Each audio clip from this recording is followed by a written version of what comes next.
나성제일교회 성도 여러분, 야베스의 기도의 마지막 8번째 공부하도록 합니다. 여기까지 함께 해주신 여러분께 감사드립니다. 야베스의 기도 4가지 기둥 개요 읽고 기도할게요. 자, 첫 번째, 나에게 복을 주시려거든 복의 복을 주옵소서, 이 말입니다. 나의 지역을 넓히시고 나의 지경을 넓히시고, 세 번째, 주의 손으로 나를 도우사, 마지막 4번째, 환난을 벗어나 근심이 없게 하옵소서. 자, 이런 기도 한번 같이 드리겠습니다. 하나님, 야베스의 기도 저희들이 공부하면서 이 4가지 기호를 삶 가운데서 적용하기를 원합니다. 중요한 것은 우리가 공부한 거 다 기억하지 못하고 깨닫지 못한다 할지라도 이 4가지 내용을 기억하면서 기도하게 도와주세요. 저희들 삶의 복의 복을 더하여 주시옵소서. 저희들의 지경을 하나님 넓혀주시고, 이러한 지경이 넓어져도 주님의 도우심이 필요합니다. 주의 손으로 우리의 지경이 넓혀지는 놀라운 역사가 있게 하시고, 환난을 벗어나서 슬픔, 근심이 없게 하여 주시옵소서. 악으로부터 저희들을 보호하여 주시옵소서. 예수님의 이름으로 기도합니다. 아멘. 4가 오늘 마지막 파트 B, 나로 환난에서 벗어나게 하옵소서. 파트 B는 실전편이 되겠습니다. A는 성경적인 그런 이론편이라고 볼 수 있고요. 나로 환난에서 벗어나게 하옵소서, 이때 영어로 번역은 keep me from evil 또는 harm으로 나왔어요. 환난이라는 의미가 악에서 저희들을 벗어나게 하옵소서, 이기기 아니라 여기서 벗어나게 하옵소서, 그런 말을 했습니다. 자, 서론 읽겠습니다. 마지막 파트다. 먼저 복을 받는다는 것이 무엇인지 배웠다. 하나님을 섬기기 위해 지역을 넓혀가는 것에 대해 배웠다. 주의 손이 임하심을 경험하면서 살아가는 것에 대해서 배웠다. 악에서 우리 자신을 보호해달라고 기도하는 것에 대해서 알아본다. 실제로 어떤 유혹의 환난에서 벗어나게 하옵소서 해야 하는지를 배운다. 야베스의 기도는 하나님의 뜻을 따라 계속 기도하는 것을 말한다. 자, 오늘은 실제적인 유혹에 대해서 공부하고요. 중요한 것은 야베스의 기도가 계속해야 된다는 것을 우리가 알아야 되겠습니다. 이 기도를 하려고 기도 내용에 항상 포함하려고 노력하시기 바랍니다. 역대상 4장 10절 읽겠습니다. 야베스가 이스라엘 하나님께 아뢰어 이르되 주께서 내게 복을 주시려거든 나의 지역을 넓히시고 주의 손으로 나를 도우사 나로 환난을 벗어나 내게 근심이 없게 하옵소서 하였더니 하나님이 그가 구하는 것을 허락하셨더라. 우리가 기도하면 하나님이 응답해 주신다는 것입니다. 성경에는 기도에 관한 내용이 참으로 많아요. 네. 이 야베스 기도가 루킨슨 목사님의 책으로 유명한 기도가 된 것입니다. 자, 나로 환난에서 벗어나게 하옵소서에 대한 관점, 5가지 그 유혹에 대한 그런 내용입니다. 첫 번째는 어떤 것일 것 같아요? 교만의 유혹에 대해서 나로 환난에서 벗어나게 하옵소서. 사실상 이 교만은 우리가 알지 못하는 그런 유혹이라고 볼 수가 있어요. 우리가 짓는 죄 중에서도 내가 교만의 죄를 짓는다, 이건 거의 잘 못 느끼는 것입니다. 사실은 여러 가지 유혹 가운데 하나가 꼭 교만이 있어요. 내가 잘 나갈 때 특별히. 첫 번째가 뭐냐면 이 교만은 우리 자신을 높이는 것과 관련이 있습니다. 우리는 그것을 교만이라고 하는데, 성경 말씀 한번 야고보서 4장 6절을 보면 하나님이 교만한 자를 물리치시고 겸손한 자에게 은혜를 주신다 하였느니라. 겸손한 자에게 은혜를 주신다. 그러니까 은혜를 받으면 잘 되는 것이죠. 하나님은 교만한 자를 물려주신다는 것을 우리가 잘 알고 있는 것이죠. 성경에 이런 말씀이 교만에 대해서 참 많이 나와 있습니다. 하나님의 영광을 가로채는 것, 그게 바로 교만하는 것입니다. 성경에 보면 하나님의 영광을 가로쳐서 죽음을 당한 한 왕의 비극적인 이야기가 기록되어 있어요. 자, 이 헤롯이 하나님께 영광 돌리지 않았고 죽은 내용인데 한번 읽어볼게요. 헤롯이 나를 택하여 왕복을 입고 단상에 앉아 백성에게 연설하니 백성들이 크게 부르되 이것은 신의 소리요 사람의 소리가 아니라 하거늘 헤롯이 영광을 하나님께 돌리지 아니하므로 주의 사자가 곧 친히 벌레에게 먹혀 죽으니라. 헤롯이 나오는데 성경에는 헤롯이 한 5명이 나오는데 이 헤롯은 아그리빠 1세요. 헤롯 대왕의 손자고요. 예수님 시대에 세례요한을 죽였던 그 헤롯 안디바의 조카이기도 합니다. 이 헤롯 아그리빠 1세는 아주 남봉꾼이었는데 그 로마 황제의 아들과 친해가지고 타고난 정치적인 수단으로 위대인들의 환심을 살려고 항상 노력을 했어요. 위대인들이 기독교인들을 미워한다는 것을 알고 자기 정권 연장을 위해서 교회 대표자를 처형을 했죠. 그래서 요한의 형제 야고보를 칼로 죽였습니다. 하나님은 교회 지도자를 핍박한 사람을 반드시 보응하십니다. 자, 헤롯이 위대해서 로마 총독에 있는 가이사라로 갔어요. 그때 로마 황제의 생일날을 기념해서 경기장에서 그가 치사를 합니다. 그때 사람들이 이 헤롯 대왕의 소리는 신의 소리요 사람이 아닙니다. 한마디로 말해서 헤롯을 신격화했다는 것입니다. 그때 이 헤롯 아그리빠 1사가 이런 아첨에 자기가 양 좋아해서 양 만족해가지고 하나님께 영광을 돌리지 아니함으로 말미암아 하나님의 영광을 빼앗은 헤롯을 하나님이 치신 것입니다. 하나님은 그를 벌레에 먹혀 죽게 만들었다는 사실입니다. 자, 교회를 박해하고 주의 종을 박해하는 자는 하나님께서 그냥 두지 않습니다. 자, 그래서 이 헤롯이 교만 때문에 죽은 것을 우리는 성경을 통하여 볼 수가 있습니다. 두 번째, 우리가 많은 유혹이 있는 것은 권력의 유혹입니다. 권력의 유혹에 대해서 나로 환난에서 벗어나게 하옵소서라고 기도하라. 이 권력의 맛을 들이면 빠져나오지 못하잖아요. 그래서 독재를 하잖아요. 어떻게든지 권력을 위지하기 위해서. 자, 오늘 마가복음 10장을 보면 어떤 내용이냐면 이제 예수님께서 이제 예루살렘에 가는데 제자들이 예루살렘에 가면 야, 예수님이 왕이 되면 우리도 이런 권력을 갖다 차지할 것이다 하고 서로 높은 권력을 가지려고 다퉜거든요. 그때 예수님께서 하신 말씀이거든요. 자, 읽어볼게요. 예수께서 불러다가 이르시되 이방인의 소위 집권자들이 저희를 임으로 주관하고 그 대인들이 저희에게 권세를 부리는 줄을 너희가 알거니와 너희 중에는 그렇지 아니하니 너희 중에 누구든지 크고자 하는 자는 너희를 섬기는 자가 되고 너희 중에 누구든지 으뜸이 되고자 하는 자는 모든 사람의 종이 되어야 하리라. 인자에 온 것은 섬김을 받으려 함이 아니라 도리어 섬기려 하고 자기 목숨을 많은 사람의 대속물로 주려 함이니라. 자, 세상 사람들은 권세를 얻으면 그걸 부리려고 한마디로 말해서 권세 가지고 다른 사람들을 갖다가 지배하려고 이 권세를 가지려 하는데 너희들은 그게 아니라는 거예요.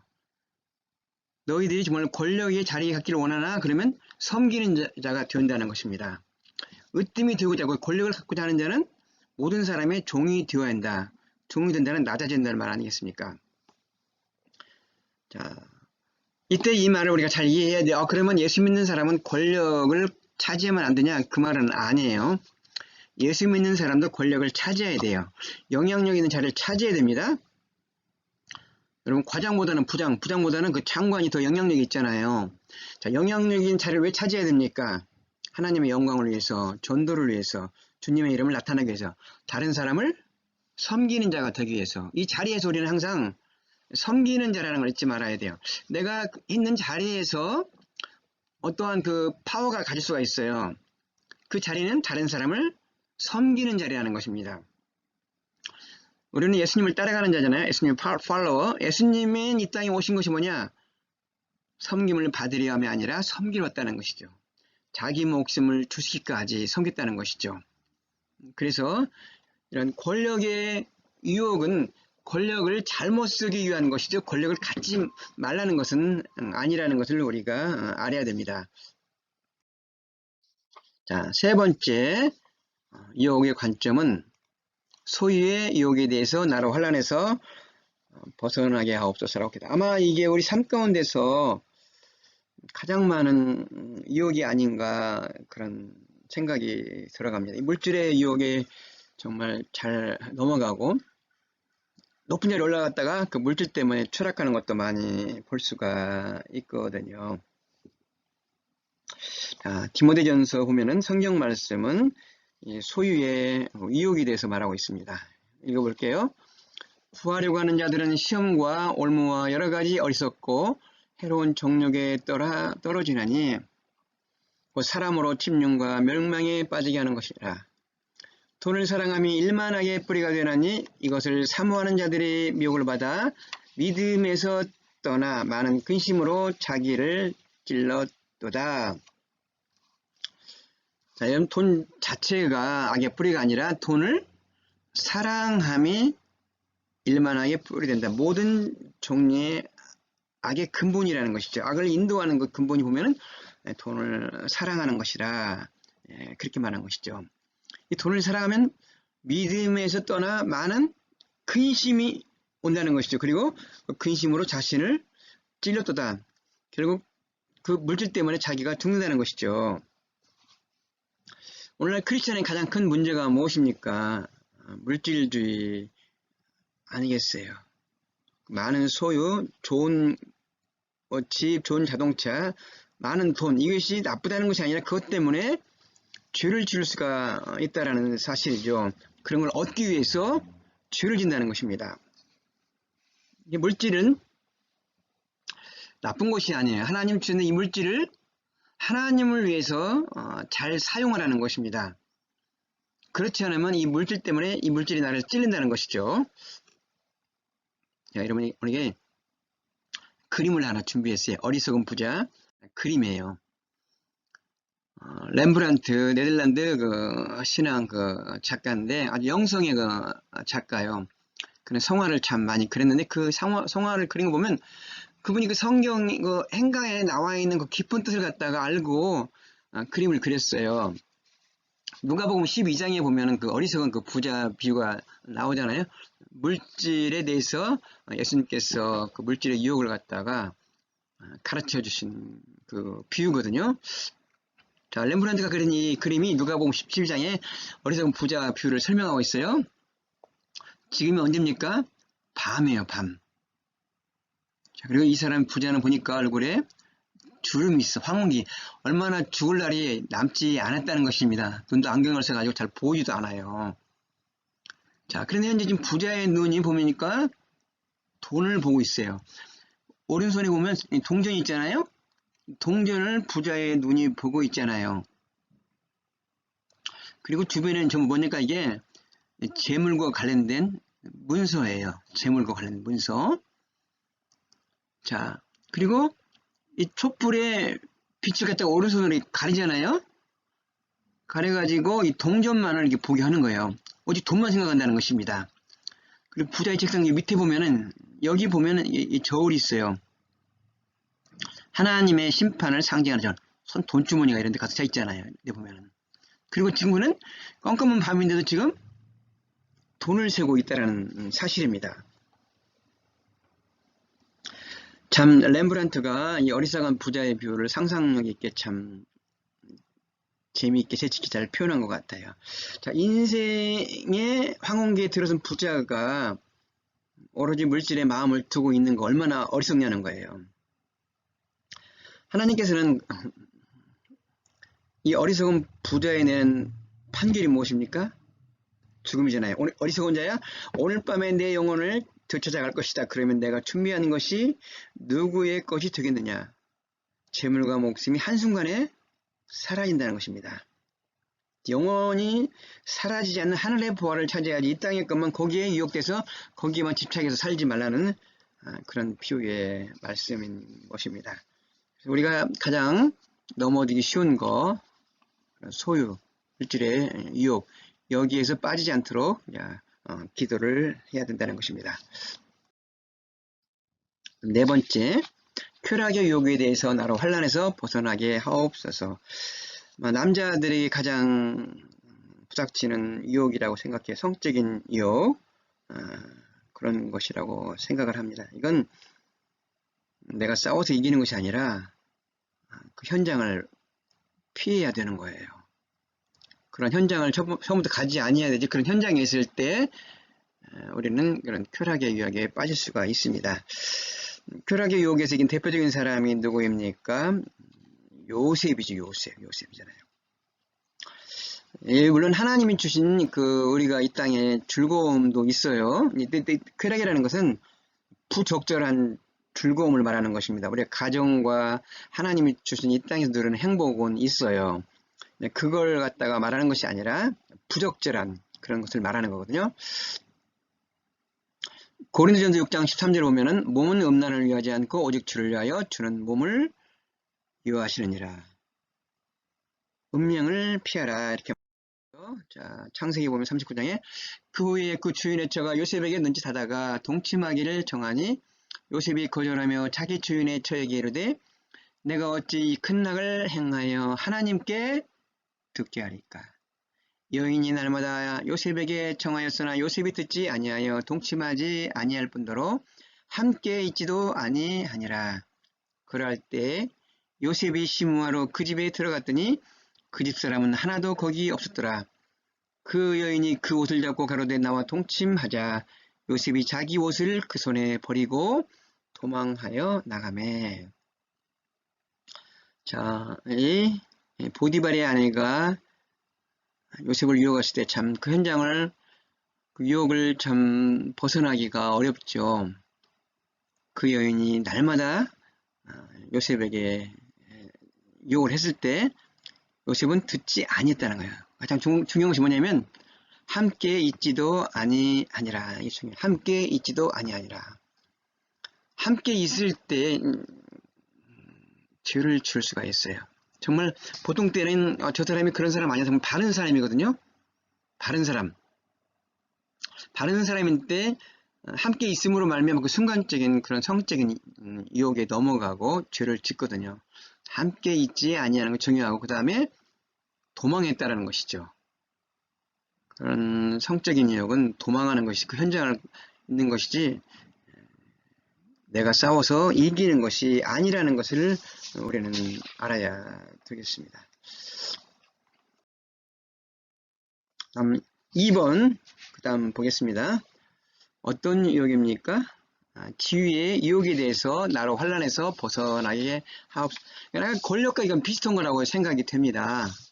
자, 같은 그 내용 연결되어 있는데 마가복음 10장에 나와 있는 거예요. 세베대의 아들 야고보와 요한이 주께 나와 여짜오되 선생님이여 무엇이든지 우리의 구하는 바를 우리에게 주시기를 원하나이다. 이르시되 너희에게 무엇을 하여 주기를 원하느냐 여짜오되 주의 영광 중에 우리를 하나는 주의 우편에 하나는 저편에 앉게 하여 주옵소서. 그들이 예루살렘에 가는 도중에 처음에는 어떤 권력을 잡을까 다투었는데 이제는 또 세베대의 아들 야고보와 요한이 예루살렘 도착하면은 이런 자리 하나 둘라는 것이죠. 분명히 예수님께서 예루살렘에 가면 왕이 된다는 것이죠. 그러면 지금으로 말하면 왕의 우편에 좌우정 자리를 하나 이렇게 돌라고 그렇게 말을 했다는 사실이죠. 자, 이런 유혹이 우리에게 있다라는 사실입니다. 자, 그러므로 이런 지위의 유혹이 왔을 때 우리가 그 지위 때문에 죄를 짓지 않도록 기도해야 된다는 것입니다. 이게 뭡니까? 이게 더 섬기려는 것이 아니라 영광을 위해서, 자기의 영광만을 위해서 그 지위를 차지하는 것이, 그 지위를 가짐으로 말미암아 영광을 얻잖아요. 많은 물질과 재산과 부귀 영화를 누리잖아요. 그것 때문에 지위를 차지하려고 그러거든요. 거기에서 벗어나게 해달라는 그런 기도를 하라고 나와 있습니다. 그럼 환란에서 벗어나게 없을 위한 실질적인 단계이 환란이 영어로는 그 이불이잖아요. 이불. 그러니까 악에서 벗어나게 하옵소서. 그래서 이불 그런 단어를 가지고 이제 우리가 어떻게 실제적으로 벗어나야 되는가를 이제 윌키스 목사님이 문제를 만들었어요. 첫 번째, 특별히 당신의 지경이 넓어질 때 또는 지역이 넓어질 때 유혹을 예상하라. 우리가 영향력인 자리에 있게 됐을 때 유혹이 많아진다는 것입니다. 사실 그렇거든요. 사울이 왕이 되기 전에는 굉장히 겸손했어요. 사울을 왕의 지도자로 사울이 할 때 그 행구되게 숨었거든요. 왕이 되고 나서는 그 얼마나 교만했습니까? 자기가 직접 제사를 드리려는 제사장의 직분도 가지려 했고요. 그래서 이 왕이 됨으로 말미암아 그때는 그가 교만해서 그 하나님을 잊어버렸거든요. 다윗도 전쟁에 싸우고 고통당할 때는 그 성적인 유혹이 없었는데 그 왕이 되고 나서 그런 성적인 유혹에 넘어졌잖아요. 파워가 있을 때. 솔로몬도 마찬가지 그런 왕의 자리에 있을 때 얼마나 많은 여인들을 왕으로 데리고 나서 그녀들이 각 나라에 섬기는 우상신을 데리고 와서 나라를 갖다가 우상으로 섬기는 나라로 만들었잖아요. 저 영향력인 자리가 왔을 때 그때 더 섬기는 자리로 가야 되는데 실은 그때 오히려 유혹이 많다는 사실입니다. 가수도 보면 그렇잖아요. 무명 가수들은 괜찮은데 인기 있는 유명 가수가 될 때 그런 유혹에 넘어져 가지고 추락하는 것도 많이 볼 수가 있는 것이죠. 자, 두 번째, 당신을 너무 쉽게 얽어매는 죄를 피하라. 우리를 얽어매는 것들이 있다는 것이죠. 사람마다 다르죠. 어떤 사람은 거짓말인 얽매고 분노 잘하는 거, 어떤 사람은 성질 부리는 거, 어떤 사람은 교만한 거, 그 사람 항상 어디 가면 분쟁을 일으키는 거 여러 가지 많이 있거든요. 그게 나의 이제 그 약점이 되기도 하거든요. 쉽게 얽어매는 죄를 피하라. 여러 가지가 있어요. 어떤 것들은 눈에 잘 우리가 이걸 얽어매는 것도 보이는 것도 있지만 잘 우리가 깨닫지 못하는 것도 있어요. 자, 우리가 보면 히브리서 12장 1절에 모든 무거운 것과 얽매기 쉬운 죄를 벗어버리고 인내로서 우리 앞에 당한 경주를 경주하며, 우리 인생을 경주하는 자로 표시했는데 경주할 때 우리를 얽어매는 그 죄가 있다라는 것이죠. 무거운 거 또는 얽매기 쉬운 죄를 피하라는 것, 벗으라는 것을 말하고 있습니다. 그 얽어매는 죄를 그 자체가 아니지만 어떤 때는 친구가 될 수도 있어요. 야, 주일날 딱 한 번만 교회 가면 됐지, 뭐 수요일날 성경 공부도 할 필요가 있냐, 너 새벽기도 나갈 필요가 없냐, 그렇게 비판하는 자가 있어요. 그건 우리를 얽매게 하는 자가 될 수가 있거든요. 그런 사람 어떻게 해야 돼요? 우리가 피해야 된다는 것이죠. 여러분, 취미생활이 우리를 얽어매는 죄가 있어요. 취미생활 좋은 것입니다. 여러분 좋은 취미생활을 하시기 바랍니다. 근데 그것이 나를 얽어매는 죄도 될 수가 있다는 사실입니다. 우리 노예 한 목사님이 골프를 잘 쳤거든요. 목회자 골프 대회에서 우승해가지고 한국 탑승권도 프리로 얻게 했는데, 이 교인들이 어떤 때 보면은 주일날 예배 끝나자마자 골프 치러 간다는 것이죠. 이게 마음이 이미 예배를 드리는 것이 아니라 주일날 그것이 아니라 온전히 주일날 끝나고 나 빨리 골프에 가자는 그 마음이 거기 있다라는 거예요. 그래서 예배 드리자마자 골프 치는 그 마음 때문에 예배를 못 드리기 때문에 주일날 골프 금지령을 내린 적도 있다고 그렇게 말했어요. 난 골프 자체가 나쁘다는 것이 아닙니다. 좋은 취미요, 좋은 운동이 될 수가 있는데 골프가 우리를 또 지배하면 얽매이는 죄가 된다는 것입니다. 어떤 사람은 주일날 자주 늦어요. 알고 보니까 주일날 아침에 가서 골프 치다가 앱에 빠지고 그러다 보니까 늦는 사람도 있어요. 그러면은 이것도 이게 얽매이는 죄가 된다는 사실입니다. 이걸 피하라는 사실입니다. 물질 같은 건 우리가 말할 필요도 없죠. 물질이 우리가 나를 얽어매는 죄가 돼가지고 거기 빠져나가지 못하는 것도 많이 있고, 나쁜 습관도 죄가 될 수가 있어요. 그걸 피해야 된다는 사실입니다. 특별히 우리들은 조심할 것 중에 하나가 뭐냐면 TV, TV가 꼭 나쁜 것은 아니에요. 여러분들 TV도 보고 연속극도 볼 수가 다 있어요. 영화 빌려보는 것도 괜찮습니다. 근데 이것을 컨트롤하지 못하면 안 돼요. 토요일날 너무 늦게까지 이제 TV 보다가 주일날 예배 늦게 오는 거, 이것은 이 TV가 나를 얽매이는 죄가 된다는 사실입니다. 옛날에 유명한 그 일화가 있잖아요. 한때 그 유명한 그 연속극 한명회가 있었는데 그때 인기가 좋았다고 그래요. 남자들한테 인기가 좋았는데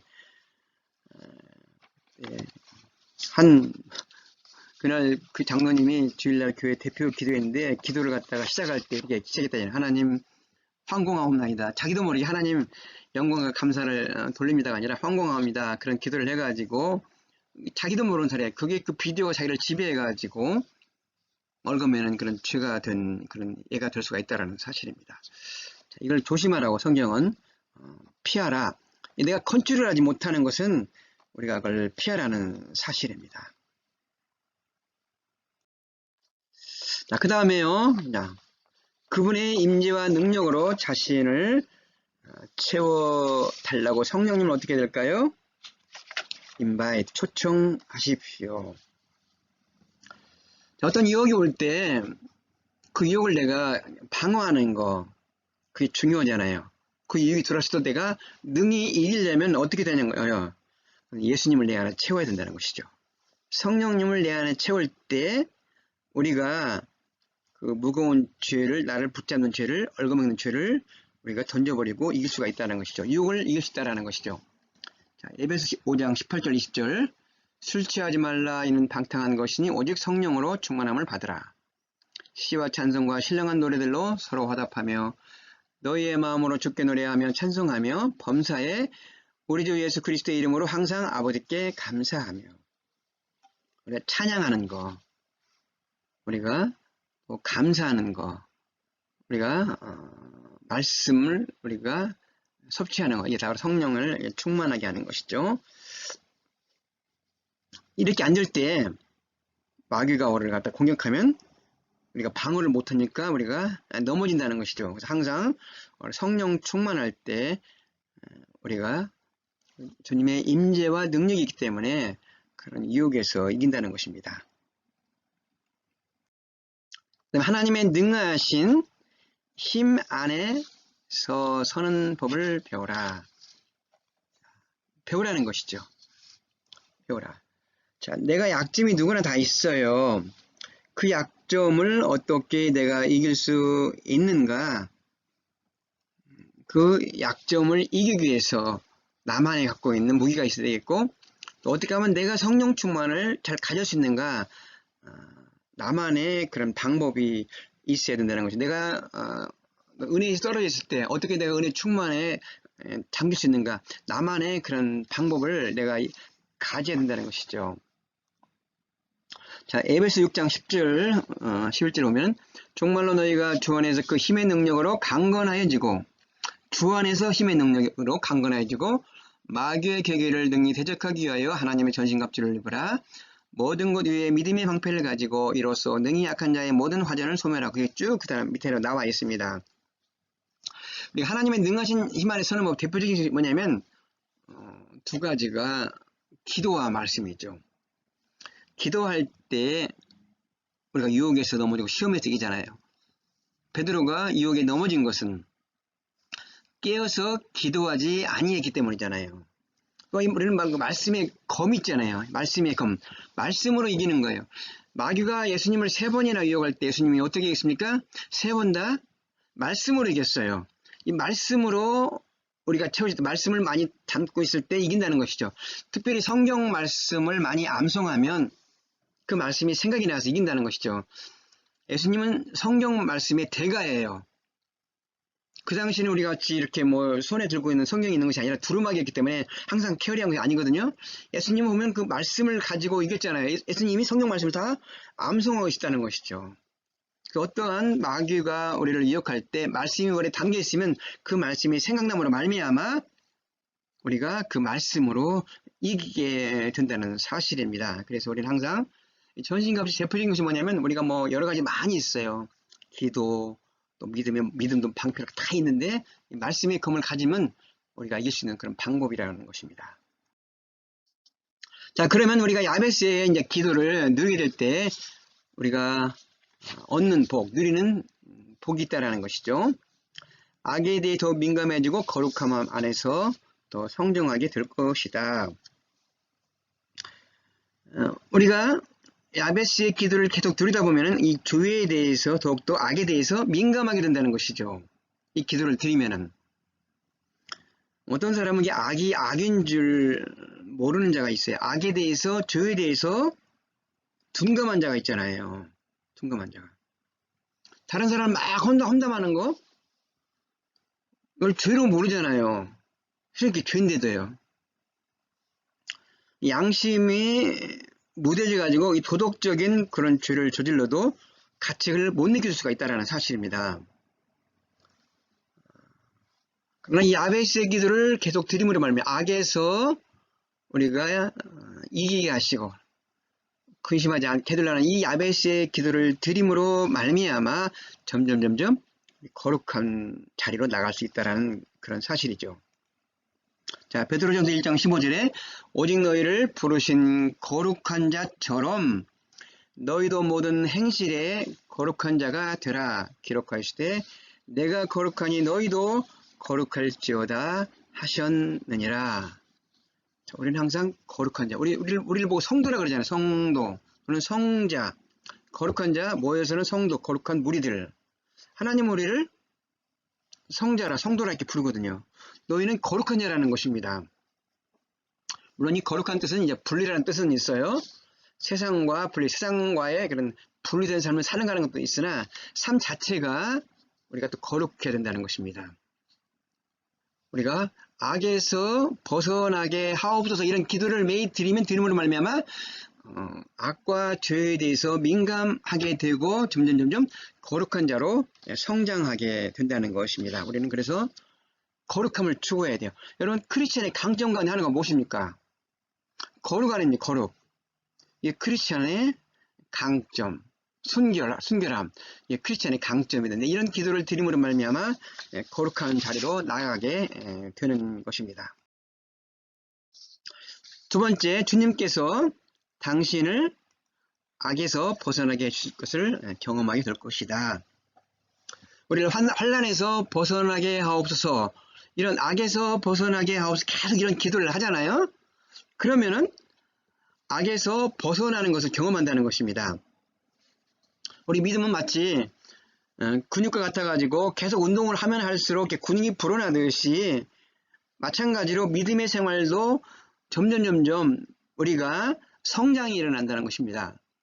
우리가 악에서 벗어나게 하옵소서 이런 기도를 하게 되면 계속 하면 할수록 우리는 악에서 벗어나는 그런 능력을 입고 벗어나는 그런 경험을 하게 된다는 사실입니다. 마태복음 6장 13절에 우리를 시험에 들게 하지 마시옵고 다만 악에서 구하시옵소서. 예수님께서 왜 우리 보고 이런 기도를 드리라고 했습니까? 주기도문에서 주님이 가르치신 기도가 시험에 들게 하지 마시옵고 다만 악에서 구하시옵소서. 악에서 건져내달라는 기도를 하라고 예수님 말씀하셨어요. 왜냐하면 그만큼 많은 시험과 악이 있기 때문에 이런 기도를 매일 드리라는 것입니다. 드리면 악에서 벗어나도록 주님께서 해주신다는 사실이죠.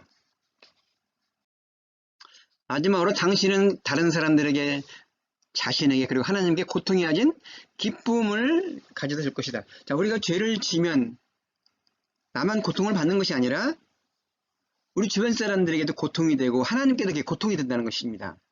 그런데 야베스의 기도, 환난에서 나를 벗어나게 하시옵소서 해서 환난에서 벗어나서 거룩하게 살고 우리가 악에서 벗어나는 생활을 하면 나만이 아니라 주변도 기쁨이 되고 하나님도 기쁘게 된다는 것입니다. 내가 유혹이 떨어지면 나를 통하여서 다른 사람에게 고통을 주는 일이 있잖아요. 유혹에서 이길 때 기쁨을 누리게 된다는 사실입니다.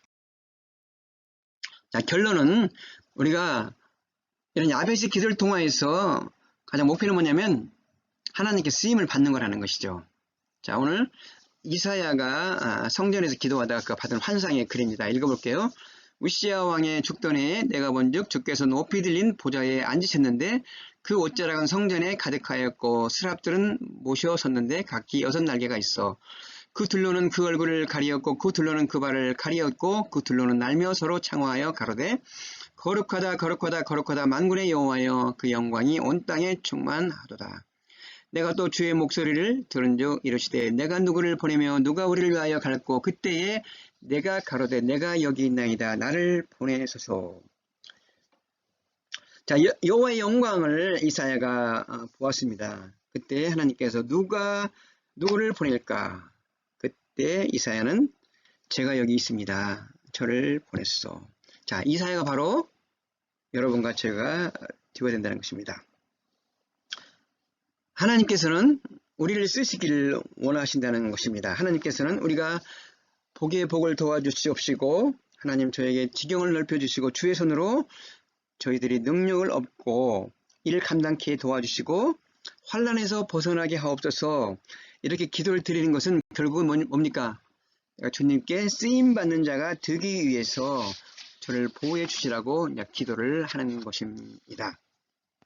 그러므로 말미암아 우리의 가장 큰 목표는 무엇입니까? 하나님의 영광을 위해서 쓰임받는 자가 되기 위해서 야베스의 기도를 드리는 것입니다. 마틴 루터 킹 목사님 이런 말을 했네요. 만일 사람이 그것을 위해 죽을 수 있는 어떤 것을 발견하지 못했다면 그는 살 자격이 없다. 좀 너무 심한 말인 것 같은데 어떤 것을 위해 죽을 수 있다. 그게 바로 사명이라는 것이죠. 이사야 선지자가 사명을 발견해서 나를 보내소서 했잖아요. 자, 사명은 우리는 사명 때문에 죽고 사명 때문에 사는 것이거든요. 그걸 발견하라는 것이죠. 사명은 하나님이 나를 위해서 하시고자 하는 것, 그게 바로 사명이거든요. 바로 그런 기도를 통하여서 우리가 사명을 감당할 수 있기 위해서 야베스 기도를 드리는 것이죠. 데이비드 올픈 목사님의 기도를 들어볼게요. 한 사람이 하나님 앞에 서 있다. 그의 가슴은 세상의 고통과 죄와 불의로 인해 깨어졌다. 하나님, 이 세상의 이 모든 고통과 신음을 보십시오. 왜 당신은 도움의 손길을 보내지 않습니까? 라고 그는 울부짖었다. 하나님께서는 이렇게 대답하셨다. 나는 도움의 손길을 보냈다. 나는 너를 보냈다. 자, 나를 통하여서 하나님은 사역하기를 원하신다는 사실입니다. 이 세상에 불의를 볼 때 하나님 이 불의 때문에 하나님 왜 도와주시지 않습니까? 하는 것이 아니라 바로 하나님께서 나를 통하여서 이 세상이 불의가 정의가 되기를 원하신다는 사실입니다. 그러기 위해서 우리가 야베스의 기도를 하고 쓰임하는 것입니다. 자, 오늘 주신 은혜의 말씀 가지고 기도합니다. 하나님 야베스의 기도를 은혜 가운데 잘 마치게 됨을 감사드립니다. 삶 가운데서 이 4가지 기둥의 제목을 갖고 기도하게 도와주시옵소서. 야베스의 기도를 드리는 것은 결국 우리가 사명을 가지고 하나님께 쓰임받기 위한 것입니다. 이 야베스 기도를 통하여서 우리가 풍성한 은혜를 받고 주님 나라 위해서 하나님 영광을 위해서 쓰임받는 저희들 되게 하여 주시옵소서. 예수님의 이름으로 기도하옵나이다. 자, 그동안 야베스 기도 8권까지 은혜 가운데 마치게 됨을 감사합니다. 다음 주에는 제가 여러분께 또 새로운 제목을 가지고 여러분을 만나겠습니다.